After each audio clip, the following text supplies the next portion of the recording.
Hello? Are we online?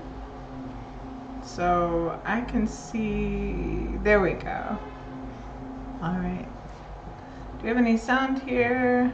Unmute, there we go. Oops, yeah, there you go. All right, welcome to Catherine's Book Club. This is a new YouTube channel. I have been streaming for a couple of months on Twitch. We thought we would try YouTube this week because there are maybe a few more people here than on Twitch who are interested in this subject. What we do is I read classic literature and then I go through it slowly to explain topics and vocabulary that you might not be familiar with, and hopefully this will be helpful to advanced or upper intermediate students who can communicate well in English but find the harder vocabulary, find the older books to be a little more difficult to follow. What's happening here? All right, so I am in Prague in the Czech Republic and it is a rainy evening. I've got the windows open, so I hope that the noise won't interfere too much. If you are following and you're having trouble hearing because of the traffic outside or the ever-present music from the bar downstairs. Sounds a little bit loud, let me see. Sounds a little bit loud, let me see. Okay, so I think it's tolerable, but let me know if it gets too noisy and we'll see about closing the windows. Definitely hope the music won't give us a copyright strike. There's not really anything I can do about that. All right, so we have been reading Dracula by Bram Stoker. I'm sure you know about it. It is a vampire novel. It's from the late 1800s. You can see this is the 1897 edition I have in my PDF here. What's going on? Okay. The stream's current bitrate is higher than the recommended. I don't know what's going on there. Sorry guys, I'm very new to this. Just a moment. Yeah, this is my first time doing this on YouTube, so I was just about used to the Twitch studio, but now I have a new set of software to deal with. My fiance is graciously helping me out, but it's still confusing. Okay, so we have been reading Dracula, which is a... Okay. We've been reading Dracula, which is a gothic horror novel. It is very, very well known pretty much everywhere. It's about a vampire. You've probably heard of it. This is the original novel that movie is based on. If you've been following me on Twitch or if you've watched other videos on this channel, bear with me for just a minute. If not, you can probably skip forward a little bit. So, what is happening here?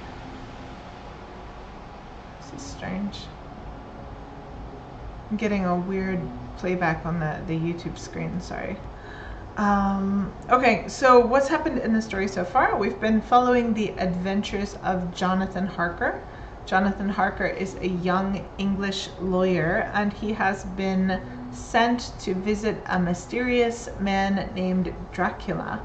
He is on a work trip for his boss and he is traveling east from England. So he's traveled through Vienna, through Budapest, and he's come into Transylvania. I think that at this time Transylvania belonged to Hungary, but I'm not 100% sure historically. So we learn a little bit about the country where he is. He stays in an inn in a hotel in the countryside.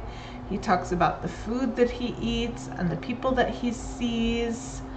And he eventually takes a carriage. You probably know that a carriage is something that is pulled by horses.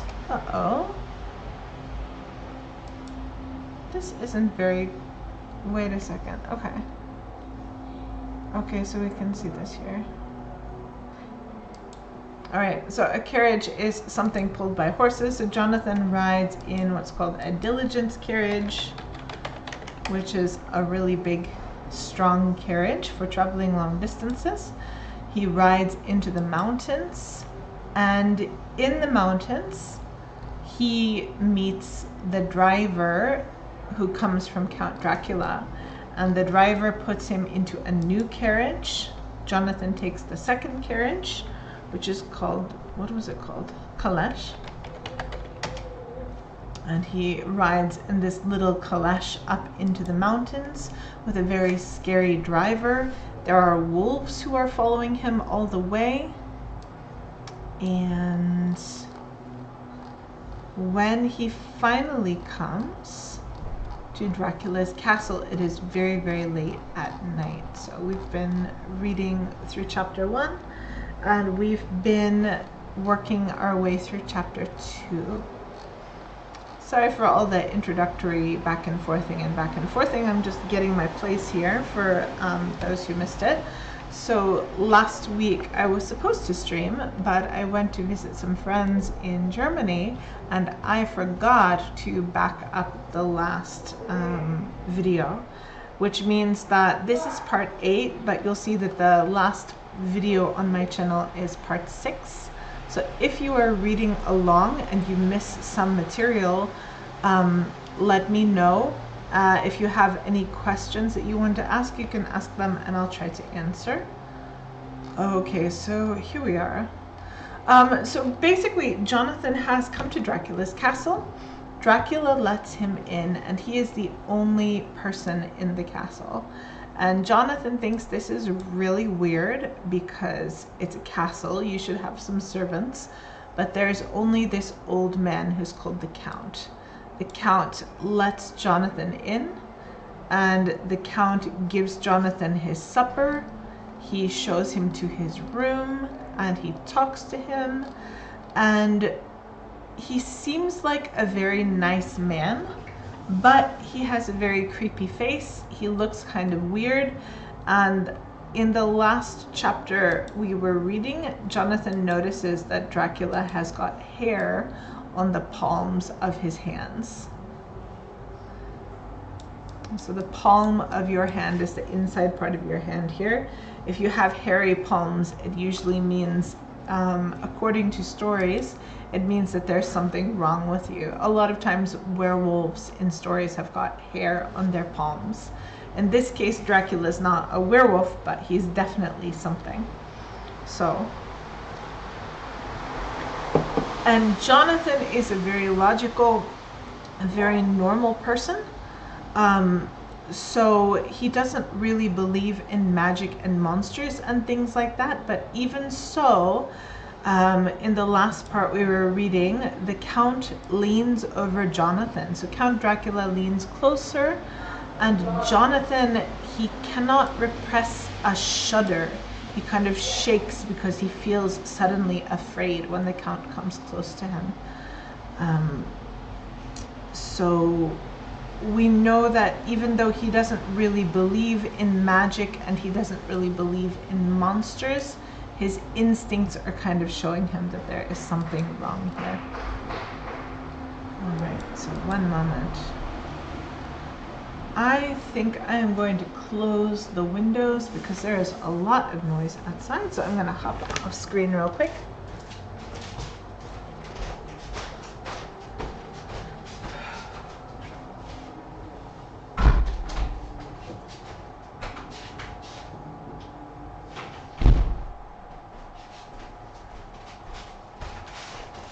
What's up, Mr. Dog? All right. Don't know if the noise was bothering you, but it was bothering me. All right, so Jonathan has been traveling all day, so he's very, very tired. And so when Count Dracula tells him, your bedroom is all ready and tomorrow you shall sleep as late as you will, it is a good invitation for Jonathan to take a rest. So this is what we read in the last stream. I am all in a sea of wonders. I doubt, I fear, I think strange things which I dare not confess to my own soul. God keep me, if only for the sake of those dear to me. So that's what we read last time, and here now we will read from the 7th of May. So I will read through the paragraph and then we'll go through it for comprehension. 7th May. It is again early morning, but I have rested and enjoyed the last 24 hours. I slept till late in the day and awoke of my own accord. When I had dressed myself, I went into the room where we had supped and found a cold breakfast laid out, with coffee kept hot by the pot being placed on the hearth. There was a card on the table on which was written, I have to be absent for a while. Do not wait for me. D. I set to and enjoyed a hearty meal. When I had done, I looked for a bell, so that I might let the servants know I had finished, but I could not find one. There are certainly odd deficiencies in the house, considering the extraordinary evidences of wealth which are round me. The table service is of gold, and so beautifully wrought that it must be of immense value. The curtains and upholstery of the chairs and sofas, and the hangings of my bed are of the costliest and most beautiful fabrics, and must have been of fabulous value when they were made, for they are centuries old, though in excellent order. I saw something like them in Hampton Court, but they were worn and frayed and moth-eaten. But still in none of the rooms is there a mirror. There is not even a toilet glass on my table, and I had to get the little shaving glass from my bag before I could either shave or brush my hair. I have not yet seen a servant anywhere, or heard a sound near the castle except the howling of wolves. Some time after I had finished my meal, I do not know whether to call it breakfast or dinner, for it was between 5 and 6 o'clock when I had it, I looked about for something to read, for I did not like to go about the castle until I had asked the Count's permission. There was absolutely nothing in the room, book, newspaper, or even writing materials. So I opened another door in the room and found a sort of library. The door opposite mine I tried, but found locked. So let's go through this paragraph. So we've got a few sections. So the first thing that happens is that Jonathan wakes up, right? It is again early morning, but I have rested and enjoyed the last 24 hours. So we know that in the last chapter, Jonathan was not resting and he was not having a good time. So we can guess that it has been 24 hours since Jonathan sat beside the fireplace with Dracula, talking and smoking a cigar, which is what he did in the last chapter. So after Dracula left, Jonathan slept late, and it says he awoke, which means he woke up, of my own accord. If you do something of your own accord, you do it only because you want to. So there was no alarm clock, no rooster, no servant. Jonathan slept, and then he woke up when he was not tired. Okay, so he got dressed, and then he went into the room where they had supped. Remember, to sup is to eat supper. And there's a cold breakfast laid out. So it is on the table. Someone has laid it down on the table. There is coffee in the room, and the coffee has been kept hot. So the coffee is not on the stove, but the coffee pot is on the hearth. The hearth of a room is like the fireplace. And so the coffee pot has been put beside the fire, and that way the coffee stays warm. And no one is in the room, but there is a note on the table. I have to be absent for a while. You might know that if you are absent, it means you are not there. And of course, D is Dracula. Dracula says, I have to be absent for a while. I won't be here today. You, the reader, probably know why Dracula will not be in the castle during the daytime, but Jonathan doesn't know. He thinks Dracula only has some business. So that's part one. That is what Jonathan finds when he wakes up. And then Jonathan says, I set to. If you set to, it means you start working on something. So in this case, he started eating. And he enjoyed a hearty meal. If something is hearty, you kind of feel it with your heart. That means it's, if we're talking about a meal, a hearty meal would be solid food. We want lots of flavor, lots of fat, lots of calories, lots of food. So Jonathan has a really good breakfast, and then he looks for a bell to ring for the servants, but the servants are not here. And in fact, there is not even a bell, which Jonathan thinks is very strange. He says, there are certainly odd deficiencies in the house. So I don't know if you know this word or not, but if you have, for example, a vitamin deficiency or an iron deficiency, it means you don't have enough of it, right? A deficiency is something you don't have that you need. So in a rich house in England, there would almost always be a bell, and you would ring this bell to call a servant to take away your dishes or to bring you firewood or something. But here in Dracula's castle, there is no bell, and Jonathan thinks, what an odd deficiency, considering the extraordinary evidences of wealth which are around me. You know evidence probably from lawyer TV shows. Evidence is something that proves something else. So an evidence of wealth would be a beautiful and expensive thing that shows somebody has a lot of money. So here are some of the beautiful things that Jonathan can see that shows that Dracula has a lot of wealth. So number one, the table service is of gold. We're talking about the dishes and the silverware, gold table service. Right? We have gold dishes on the table. Probably you don't eat from gold dishes because it's very expensive, but Dracula, he has gold dishes in his house. And the table service is very beautifully wrought. If something is wrought, it's actually an old past tense form of the word work. It's beautifully worked, so it's very beautifully made is what it means. Okay, the curtains and upholstery of the chairs and the hangings of the bed. So upholstery is the soft part of a couch or a chair. Right, so on this chair the upholstery is white. And we're talking about the hangings of a bed. These curtains that hang down over the bed to keep you warm during the night. In an old castle, of course, it's very cold and it's very dusty, so you might put curtains on your bed.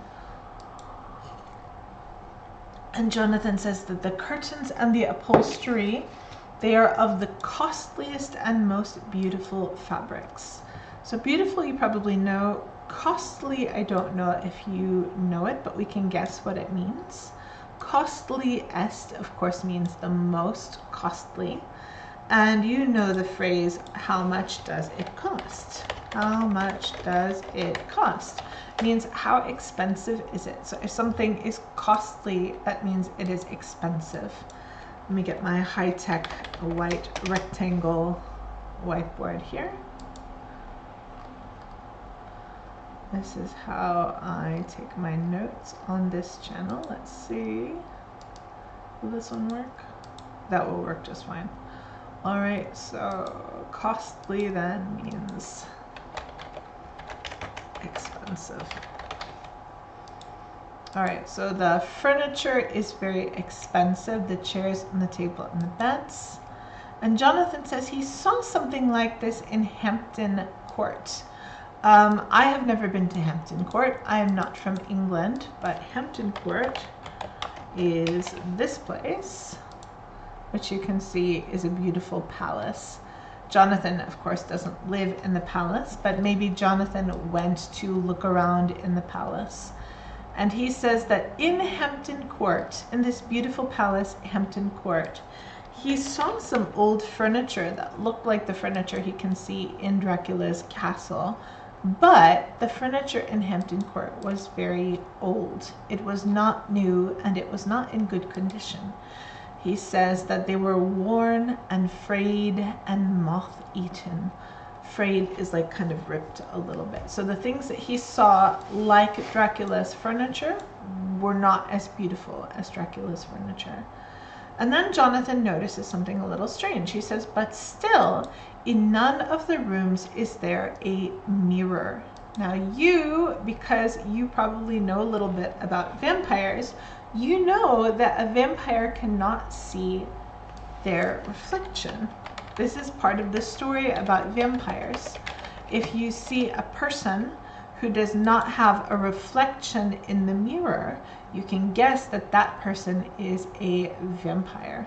And so Dracula doesn't want Jonathan to know this, and for that reason there are no mirrors anywhere in Dracula's castle.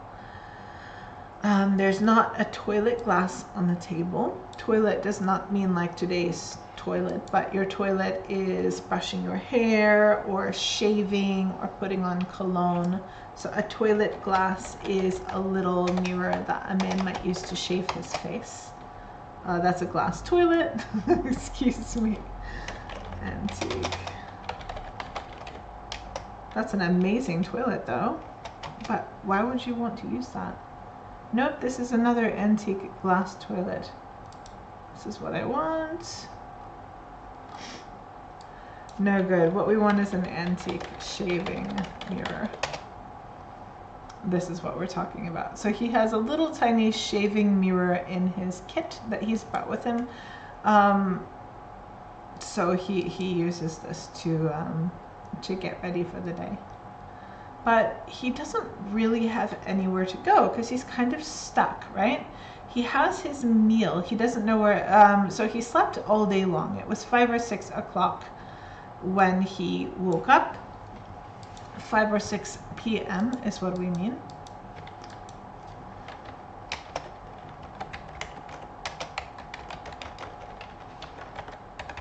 This is something interesting that I've learned since moving to Europe, is that many Europeans like to use 24-hour time, but traditionally in English-speaking countries we use 5 o'clock p.m. instead of 17 o'clock. Okay. All right, so Jonathan, he has his breakfast or his dinner, whatever it is.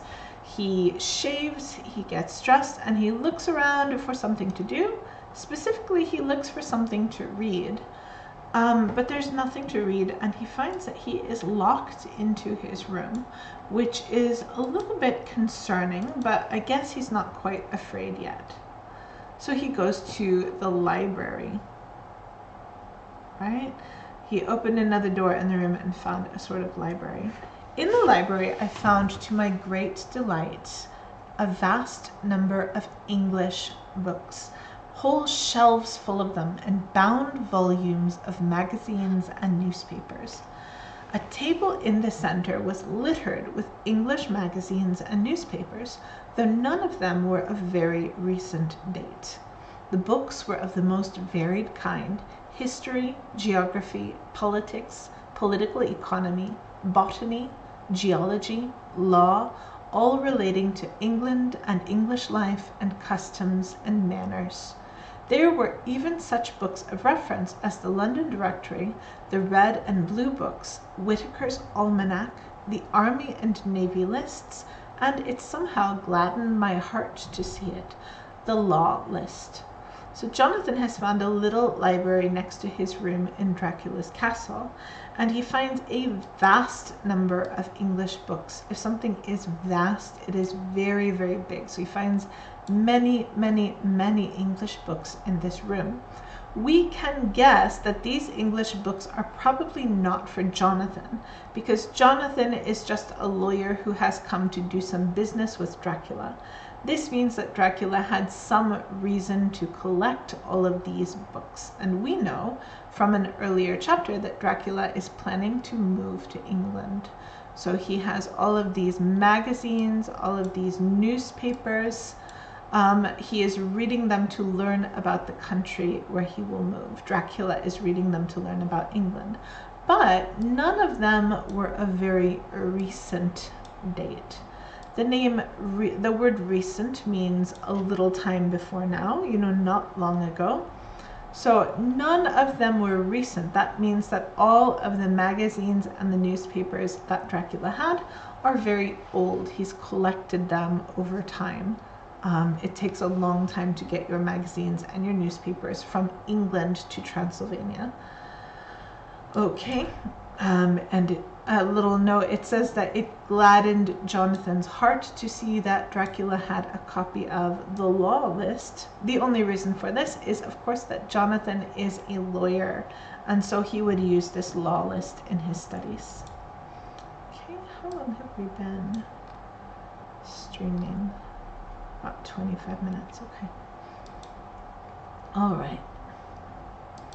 Whilst I was looking at the books, the door opened and the Count entered. He saluted me in a hearty way, there's that word hearty again, right? In a hearty way, and hoped that I had had a good night's rest. Then he went on, I am glad you found your way in here, for I am sure there is much that will interest you. These companions, and he laid his hand on some of the books, have been good friends to me, and for some years past, ever since I had the idea of going to London, have given me many, many hours of pleasure. Through them, I have come to know your great England, and to know her is to love her. I long to go through the crowded streets of your mighty London, to be in the midst of the whirl and rush of humanity, to share its life, its change, its death, and all that makes it what it is. But, alas, as yet I only know your tongue through books. To you, my friend, I look that I know it to speak. So Dracula, he comes in. Remember that it is evening now, so he can be out by the windows. He salutes Jonathan heartily. He says, oh, hey, Jonathan, how you doing? In a friendly and loud way. And then he says he's glad that he's found his way to the library. He talks about these companions. And the companions that he's talking about are the books. A companion is a friend, or someone who is always with you. So these books have been good friends for Dracula. And they've given him hours and hours of pleasure. They have made him very happy. So Dracula really likes to read these books. He has been reading all about England because he really wants to know about England. And we learn that Dracula's goal is to travel to London. He's very excited to know about London. He's talking about the whirl and rush of humanity. So humanity, we mean human people. A whirl is when something moves quickly in a spinny way like this, and a rush is when something moves very quickly from one place to another. So for Dracula, who has been alive for a very long time, humans move and live very quickly, right? They live quickly and they change quickly and they die quickly. And Dracula thinks that's exciting. He wants to share London's, that it's is London, right? He wants to share London's life, its change, and its death. And then Dracula says, I only know your tongue through books. And you probably know from your language that tongue can often mean the same as language. So he only knows English from reading books. And he says he's going to look to Jonathan for help in speaking practice, right? I look that I know it to speak. This is a very strange English construction, and probably this is using grammar from a different language to show that Dracula, he does not know English perfectly yet. But Count, I said, you know and speak English thoroughly. He bowed gravely. I thank you, my friend, for your all too flattering estimate, but yet I fear that I am but a little way on the road I would travel. True, I know the grammar and the words, but yet I know not how to speak them. Indeed, I said, you speak excellently. Not so, he answered. Well, I know that, I think this should be well I know, somebody's put an extra comma. Well I know that did I move and speak in your London, none there are who would not know me for a stranger. That is not for me. That is not enough for me. Here I am noble. I am a boyar. The common people know me, and I am master. But a stranger in a strange land, he is no one. Men know him not, and to know not is to care not for. I am content if I am like the rest, so that no man stops if he sees me, or pauses in his speaking if he hears my words. Ha ha, a stranger! I have been so long master that I would be master still, or at least that none other should be master of me. You come to me not alone as agent of my friend Peter Hawkins of Exeter to tell me all about my new estate in London. You shall, I trust, rest here with me a while, so that by our talking I may learn the English intonation. And I would that you tell me when I make error, even of the smallest, in my speaking. I am sorry that I had to be away so long today, but you will, I know, forgive one who has so many important affairs in hand. All right, so we have learned that Count Dracula also, he speaks English very well. Maybe like you, he has learned English from reading books, but he has not had any speaking practice, which means that he has a strong foreign accent, and he does not want to have that. So even though Jonathan says you speak excellently, because Dracula has a very big vocabulary and his grammar is very good, but Dracula says, well I know, which means I know very well. Did I move and speak in your London, which here means if I moved and if I spoke in your city of London, there are none there are who would not know me for a stranger. Remember that in older English speech, sometimes we will flip the subject and the verb, right? So there are none becomes none there are, sort of like Yoda would talk that way. It's just to make it sound dramatic and cool. Did I move and speak in your London? None there are who would not know me for a stranger. So Dracula says, everyone would know that I was a foreigner if I went to visit London, and that is not enough for me. All right, so why is that according to Dracula? Dracula says that here in Transylvania, he is noble, so he is a rich and important person. He is a boyar, which is, I believe, a Hungarian word for a rich and important person. Translate boyar to English, please. A boyar or boyar was a member of the highest rank of the feudal nobility in many Eastern European states, including Bulgaria, yeah, lots of places. So kind of like a prince, right? He's a very rich and important person here in Transylvania. Everybody knows who he is, and he doesn't have to be afraid of anyone, but if he goes away from Transylvania to London, he says he'll just be a foreigner, a stranger in a strange land. He is no one. And this line, a stranger in a strange land, I believe is a Bible quote, right? Stranger in a strange land quote comes from, because there's a really famous line called there's a really famous book called Stranger in a Strange Land. That's by Robert Heinlein. Stranger in a Strange Land. If you're into science fiction, you might enjoy it. Very, very famous, about a person who was, I think he was raised on Mars maybe, and he moved suddenly to Earth.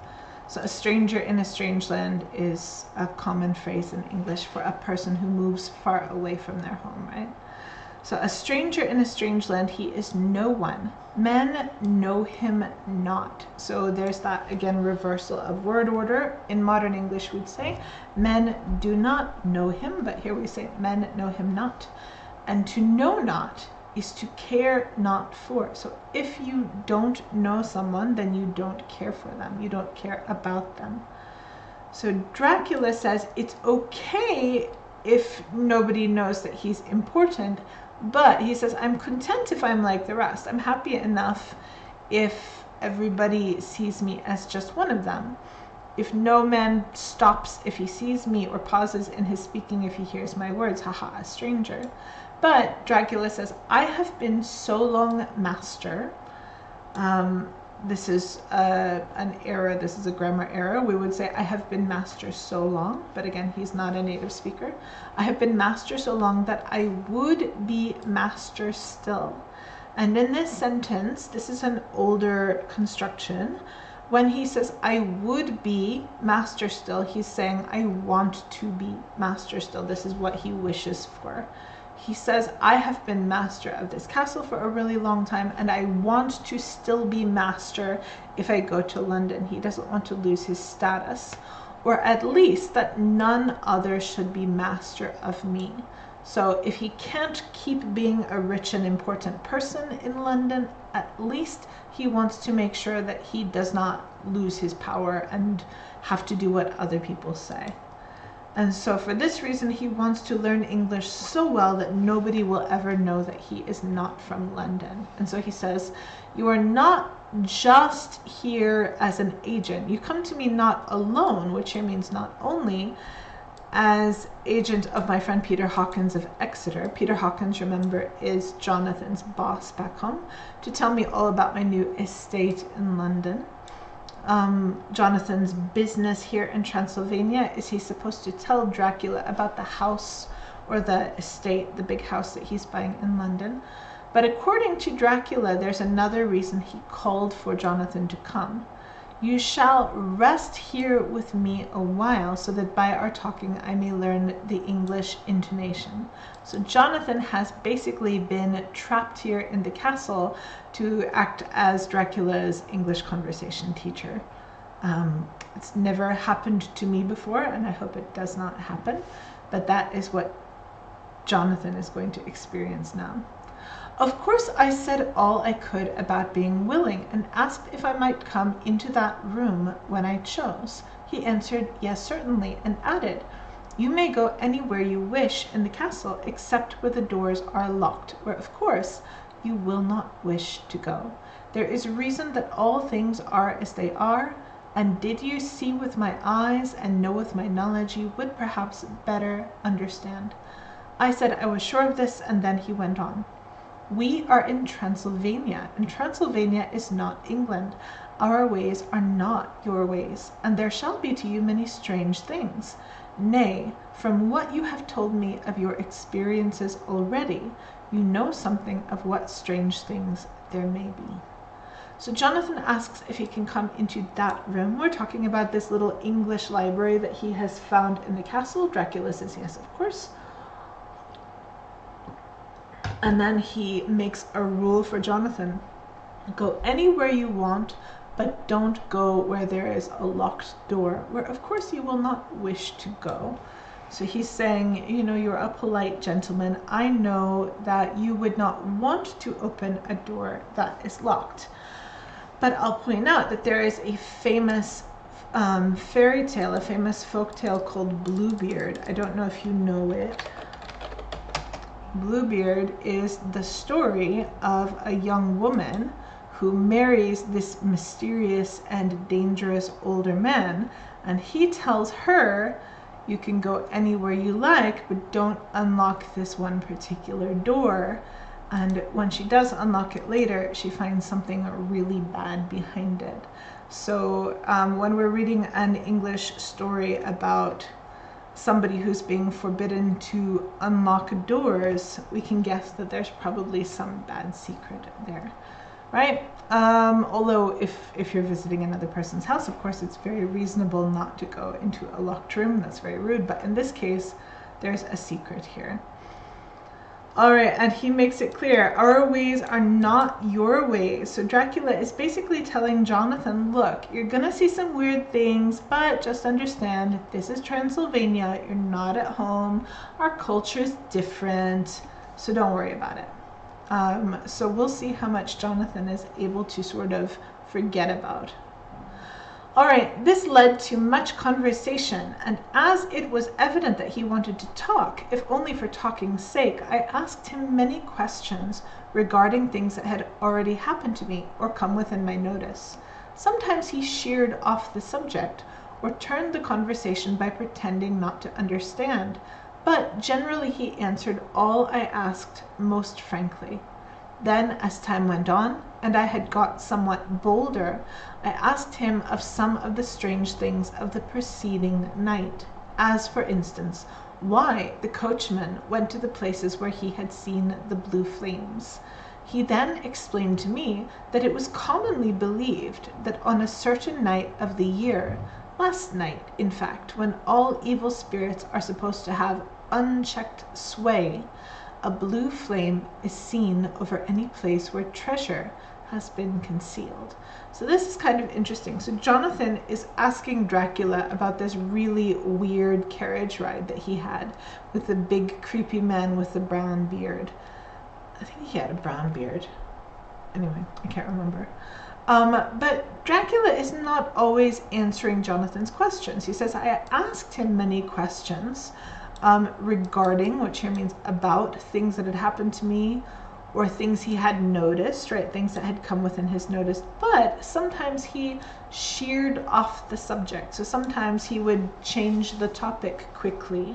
Or sometimes Dracula would pretend not to understand the question. So usually, generally, Dracula was happy to answer Jonathan's questions, but sometimes he pretended he didn't quite know what he was asking.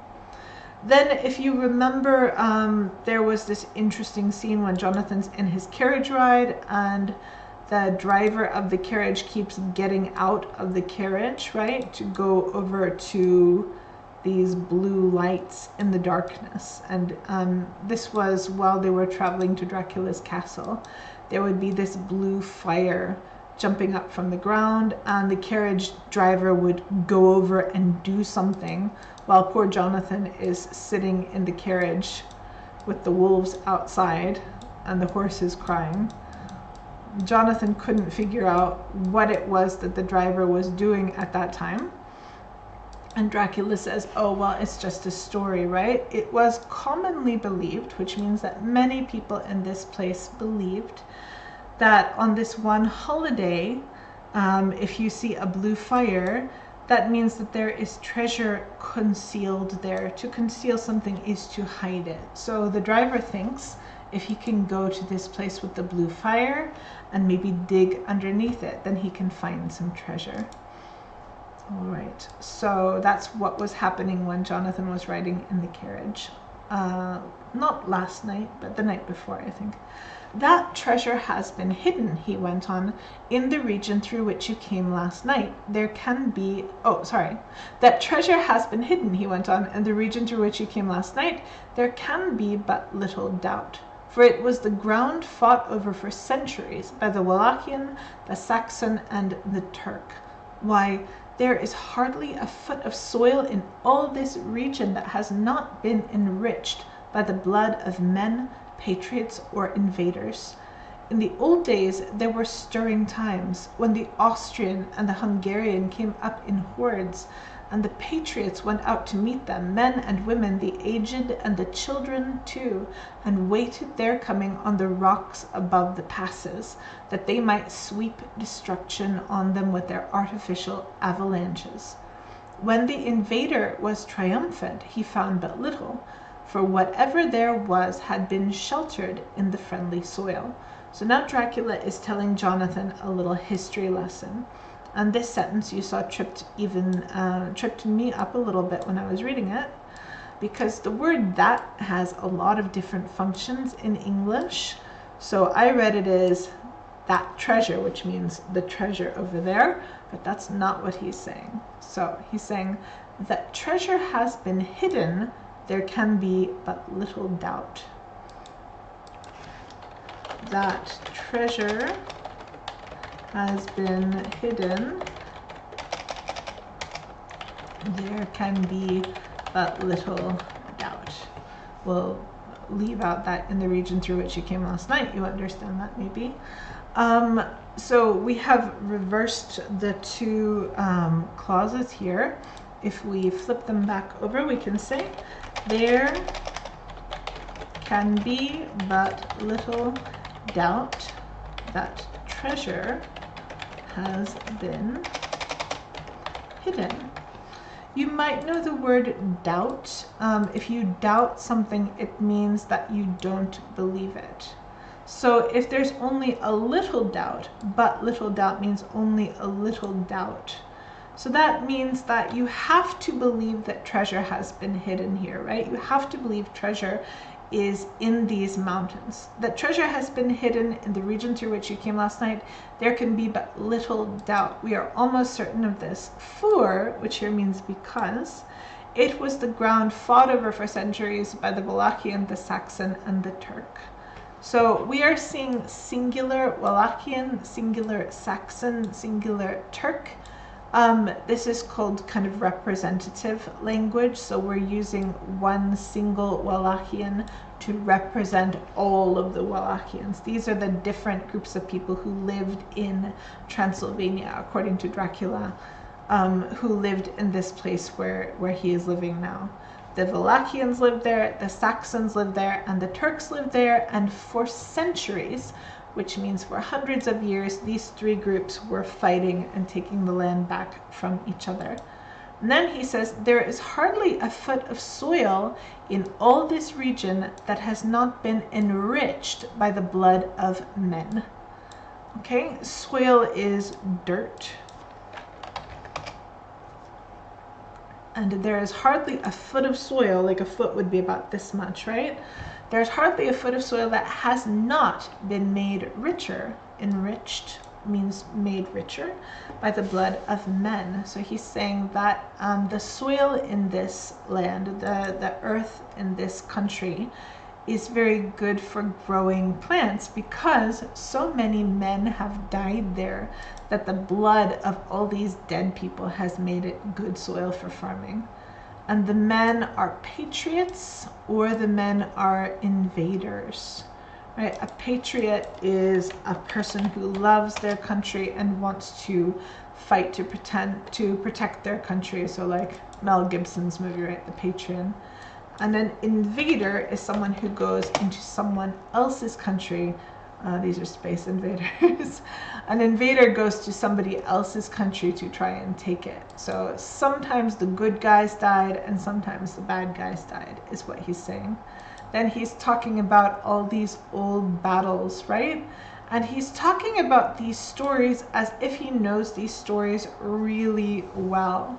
Right? Oh, in the old days, there were stirring times. There were exciting times long ago. Of course, we the reader knows. We the reader know that Dracula, he knows these stories really well because he was there. He was probably alive at that time. But for Jonathan, he's just hearing a story. Okay, he says, the Patriots went out to meet the Austrians and the Hungarians. So we have big groups of Austrians or Hungarians coming up to the mountains where the people were. And he says the Patriots went out to meet them, men and women, the aged and the children too. So all the people, they went out to protect their homeland. These are people, don't worry. They waited there coming on the rocks above the passes. You might remember from earlier that a pass is a space between two mountains. It's called that because you can pass, you can go through from one side to the other. And so the people would wait on these passes and they would wait here until the invaders came up into the pass so that they could sweep destruction on them with artificial avalanches. If something is artificial, it is made by people. Avalanche, of course, is when many rocks or lots of snow or something falls down from a mountainside to bury people. And so Dracula says, yeah, it used to be that when somebody tried to invade Transylvania, all the men and women, the old people and the children, they would knock rocks and snow down on them and kill them. And that even if the invader won, when the invader was triumphant, he found but little. So there's that phrase again, right? There can be but little doubt. This but here means only little doubt. So even if the invaders won, even if they were able to take over the countryside, they only found a little bit of stuff. They found but little, for whatever there was had been sheltered in the friendly soil. And we can remember our carriage driver, right? He's digging under the ground to get the treasure. We'll draw a little treasure chest there. Okay, the soil is covering, it is sheltering the treasure so that the evil bad guys can't find it. All right, moving on from that. But how, said I, can it have remained so long undiscovered, when there is a sure index to it, if men will but take the trouble to look? So let's look at this before we move on, right? So an index, like your index finger, an index is something that points the way to something. So Jonathan says, how can it, by which he means the treasure, how can it have remained, have stayed for so long undiscovered? He says, why is the treasure somehow still under the ground? And the reason that seems strange is because if you just look for the blue flame, you can easily know that there is a treasure underneath. That blue flame points to where the treasure is. So this blue flame is your treasure index. Treasure index. It's a guide to the treasure. So Jonathan says, okay, well, if there's all this treasure under the ground, why didn't people just go and find it? But the Count smiled, and as his lips ran back over his gums, the long, sharp canine teeth showed out strangely. He answered, because your peasant is at heart a coward and a fool. Those flames only appear on one night, and on that night no man of this land will, if he can help it, stir without his doors. And, dear sir, even if he did, he would not know what to do. Why, even the peasant that you tell me of, who marked the place of the flame, would not know where to look in daylight, even for his own work. Even you would not, I dare be sworn, be able to find these places again. So according to the Count, there are a couple of reasons why no one has found the treasure yet, right? So first of all, we have a little detail about the Count's smile. It says, as his lips, these are your lips, ran back over his gums, which are these here. As he smiles, his long teeth look very long and sharp, little hint there. So he smiles in a kind of creepy way and says, your peasants, he means the peasant that you're talking about, right? The people that you're thinking of. Your peasant is at heart a coward and a fool. These are two very important words if you're going to read older books, because these were popular insults. A coward is a person who's afraid of everything, and a fool is a person who is stupid. So, I don't want to erase my picture here. I like my picture. So let's say a coward is scared of everything, and a fool is a stupid person. Okay. So first of all, there's only one night when you can find those treasures. I can't remember. I think it was the St. George's Eve. I think he said it once in chapter 1. St. George's Eve is the night before St. George's Day. And St. George is this famous saint who, in the story, killed a dragon. This is the 23rd of April, St. George's Day, but I think it depends on where you are. Yeah, okay, so in some places it's late April, and in some places it is early May. So St. George's Day is the saint day for St. George, but St. George's Eve is the night before. And just like All Hallows Eve, which is Halloween in English culture, on this night lots of spooky things are supposed to happen. I think in English, I don't know if we call it this in English, but Walpurgis night, I want to say. Walpurgis Night is sort of the equivalent. It's the night when people would go out and sort of burn witches made of sticks, because on this night supposedly witches are very powerful. So Dracula is saying, look, there's this one creepy night when everybody believes that all the evil things in the world are out, and that is the only night when you can see this blue flame. So number one, peasants or common people are too scared to go looking for this fire because it's a scary night. And also number two, you get lost, right? You get lost in the mountains. Transylvania mountains. It's very rocky, it's very misty. There are lots and lots and lots of trees. So even if you put a beautiful sign showing where you saw the fire, probably when you go back looking for it, you can't find it. All right. Then you were right, I said. I know no more than the dead where even to look for them. Then we drifted on to other matters. Excuse me, I can talk. Then we drifted into other matters. Come, he said at last, tell me of London and of the house which you have procured for me. With an apology for my remissness, I went into my own room to get the papers from my bag. Whilst I was placing them in order, I heard a rattling of china and silver in the next room, and as I passed through, noticed that the table had been cleared and the lamp lit, for it was by this time deep into the dark. The lamps were also lit in the study or library, and I found the Count lying on the sofa, reading, of all things in the world, an English Bradshaw's Guide. When I came in, he cleared the books and papers from the table, and with him I went into plans and deeds and figures of all sorts. He was interested in everything, and asked me a myriad questions about the place and its surroundings. He clearly had studied beforehand all he could get on the subject of the neighborhood, for he evidently at the end knew very much more than I did. When I remarked this, he answered, well, but my friend, is it not needful that I should? When I go there, I shall be all alone, and my friend Harker Jonathan, nay, pardon me, I fall into my country's habit of putting her patronymic first. My friend Jonathan Harker will not be by my side to correct and aid me.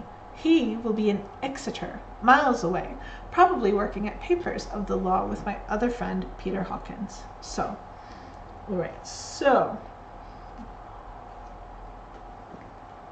they stopped talking about the dead people, they stopped talking about the treasure, and they start talking about London, because remember that Jonathan's here to do a job. So Dracula says, come, tell me of London and the house which you have procured for me.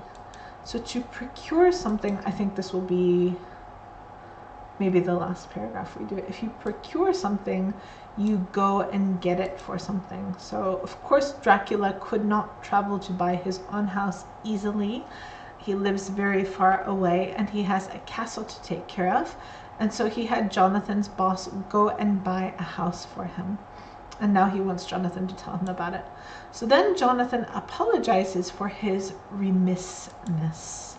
If you are remiss in doing something, it means you should do it, but you forgot, basically. So Jonathan says, oh my God, I should have told you ages ago. I'm so sorry. An apology for his remissness. He goes to get his papers, and then, while Jonathan is not in the room, somebody takes away the china. So they take away the dishes, right? The plates and the bowls. They take away the silver. They take away the food. When he comes back in, the table is cleared. There's nothing on the table. The lamp is burning. But he does not see any servants, right? Just things mysteriously change while he is gone. And when he comes in, the Count is reading a Bradshaw's Guide. I want to say this is like a tourist's guide. I've never read one myself. I think it's a travel guide. Bradshaw's Guide. No, it's a railway guide. Bradshaw's Continental Railway Guide and General Handbook, illustrated with local and other maps. Yeah, so this is a travel book, right? It tells you when to take the train and how to get around when you are in England. So Dracula is about to take a trip. He clears everything away. He's interested in everything. He asks Jonathan a myriad questions. A myriad is like a million. He asks him hundreds and thousands of different questions, all different questions about the place. We're talking about the house that he bought and the place's surroundings, which mean the things that are around it. So he wants to know about his house in England that he's going to move to. He wants to know about the street he's living on and the parks nearby. Is there a church nearby? Are there many people here? Is it a modern, things like that. Okay, and Jonathan is surprised to know that Dracula evidently, which means clearly, evidently at the end, Dracula knows more about the house than Jonathan does, which seems strange since he's never actually been there. But Dracula says, well, it's needful that I should know this, which means I need to know this because I'll be all alone when I move to England. Okay, and you will be working in your office with your boss.